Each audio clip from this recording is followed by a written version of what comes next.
ఇటీవల ఢిల్లీ పర్యటనలో కేంద్ర మంత్రి నితిన్ గడ్కరీ నేషనల్ హైవేల నిర్మాణంపై చర్చిస్తున్న సీఎం రేవంత్ రెడ్డి, మంత్రి వెంకటరెడ్డి, ఎమ్మెల్యే వివేక్ వెంకటస్వామి. అంటే మళ్ళా వివేక్ వెంకటస్వామి ఇక్కడ ఓన్లీ ఎమ్మెల్యేనే, మంత్రి కాదు ఏం కాదు. ఎందుకంటే ఇప్పుడు ఈ పేపరు వెలుగు పేపర్ కదా, కొద్దింత ఫోకస్ చేస్తుంది. అలా తప్పలేదు, వాళ్ళ పేపర్ కాబట్టి మనం అర్థం చేసుకోవాల్సింది అంతే.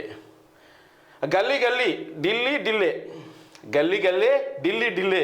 కేంద్రంతో ఇచ్చిపుచ్చుకునే ధోరణిలో కాంగ్రెస్ ప్రభుత్వం. ఎన్నికల వరకే రాజకీయం, తర్వాత రాష్ట్ర ప్రయోజనాలే లక్ష్యం.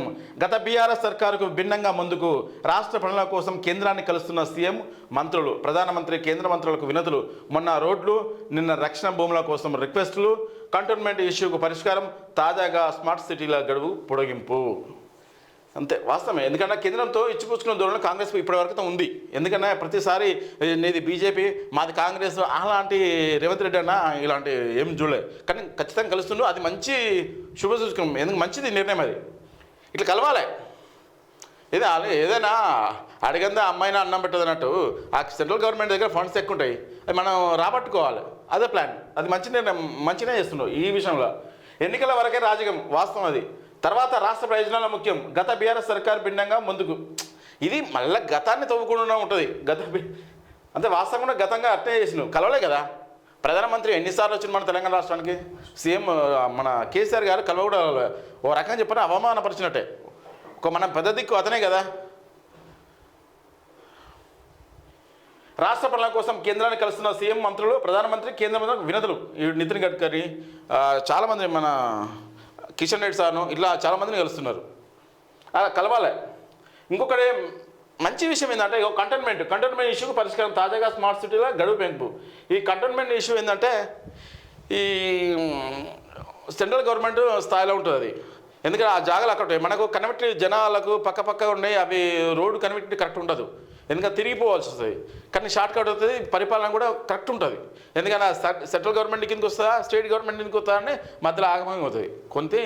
ఇది మంచి నిర్ణయం. ఎందుకంటే జిహెచ్ఎంసీ కలుపుతున్నారు కదా, చాలా బాగుంది, మంచి నిర్ణయం. దీనికి సెంట్రల్ గవర్నమెంట్కు థ్యాంక్ యూ చెప్పవచ్చు. దీని మీద రాజకీయాల కంటే రాష్ట్ర ప్రయోజనాలే పెద్దపీట వేస్తామని చెప్పిన రేవంత్ రెడ్డి సర్కారు ఆ దిశగానే ముందుకు పోతున్నది. రాష్ట్ర అభివృద్ధి కోసం కేంద్రంతో ఇచ్చిపుచ్చుకున్న ధోరణిని అవలంబిస్తున్నట్టు చెప్పారు. వివిధ రంగాల్లో రాష్ట్రానికి రావాల్సిన నిధులు కోసం వీలు చేసుకుని మరీ ప్రధాని మోదీని, కేంద్ర మంత్రులను సీఎం రాష్ట్ర మంత్రులను కలుస్తూ ఉన్నారు, ఒత్తిడి పెంచుతూ ఉన్నారు. ఇక్కడి పరిస్థితులను వివరించి నిధులు తీసుకొచ్చినందుకు ప్రయత్నిస్తున్నారు. కేంద్రం నుంచి మనకు రావాల్సిన వాటా విషయంలో గత బీఆర్ఎస్ సర్కారుకు భిన్నంగా, దానికి వ్యతిరేకంగా ప్రస్తుతం కాంగ్రెస్ ప్రభుత్వం అడుగులు వేస్తున్నది. ఈ ప్రయత్నాలు ఫలితాలను ఇస్తున్నాయి. వాస్తవం ఫలితాలు ఇచ్చినట్టే కదా. ఇప్పుడు ఇది కంటోన్మెంట్ ఇష్యూ పరిష్కారం దొరికింది.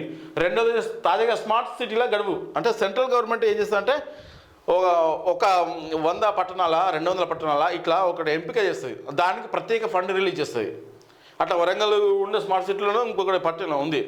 అంటే దానికి గడువు పెంచినట్టు డెవలప్ చేస్తుంది. ఇట్లా అడగాలి, గడువు పెంచినట్ట డెవలప్ అయ్యే అవకాశాలు ఎక్కువ ఉంటాయి. భేషజాలు పక్కన పెట్టి వాస్తవమే. ఇటీవల సుమారు వారం రోజుల్లో ఢిల్లీ పర్యటనలో సీఎం రేవంత్ రెడ్డి పార్టీ వ్యవహారాల కంటే రాష్ట్ర ప్రభుత్వ వ్యవహారాలకే ఎక్కువ ప్రయారిటీ ఇచ్చారు. జూన్ 24న రాష్ట్ర రక్షణ శాఖ మంత్రి రాజ్నాథ్ సింగ్ను కలిసిన ఆయన హైదరాబాద్లో రోడ్డు విస్తరణ, ఇతర అవసరాల కోసం 2500 ఎకరాల రక్షణ భూములను రాష్ట్ర ప్రభుత్వానికి బదలాయించాలని విజ్ఞప్తి చేసినారు. వరంగల్లో సైనిక్ స్కూలు అనుమతులను పునరుద్ధరించాలని కోరారు. అదే రోజు గృహ నిర్మాణ పట్టణాభివృద్ధి శాఖ మంత్రి మనోహర్ లాల్ ఖట్టర్ను కలిసిన సీఎం రేవంత్ రెడ్డి ఈ ఆర్థిక సంవత్సరంలో ప్రధానమంత్రి ఆవాస్ యోజన కింద తెలంగాణకు 2,70,000 ఇండ్లను మంజూరు చేయాలని కోరారు. ఇది ముఖ్యమైన పాయింట్. ఎందుకంటే గతంలో అడగలే, మీరేం కట్టించేదను ఎవరు కేసీఆర్. ఇప్పుడు ఈయన 2,70,000 ఇండ్లను మంజూరు చేయాలని అడిగిండు. వాస్తవానికి ఇవ్వాలి ఖచ్చితంగా. ఈ సంవత్సరానికి, ఇది ఒక సంవత్సరానికి ఏంది, ఈ ఆర్థిక సంవత్సరంలో ప్రధానమంత్రి ఆవాస్ యోజన కింద తెలంగాణకు 2,70,000 ఇండ్లను మంజూరు చేయాలని కోరారు. ఖచ్చితంగా మంజూరు చేయాలి, మంజూరు చేస్తారని నమ్మకం ఉంది. ఎందుకంటే మిగతా రాష్ట్రాల్లో మంజూరు అయినాయి. యూపీలో అయితే కొన్ని లక్షల ఇండ్లు అయినాయి.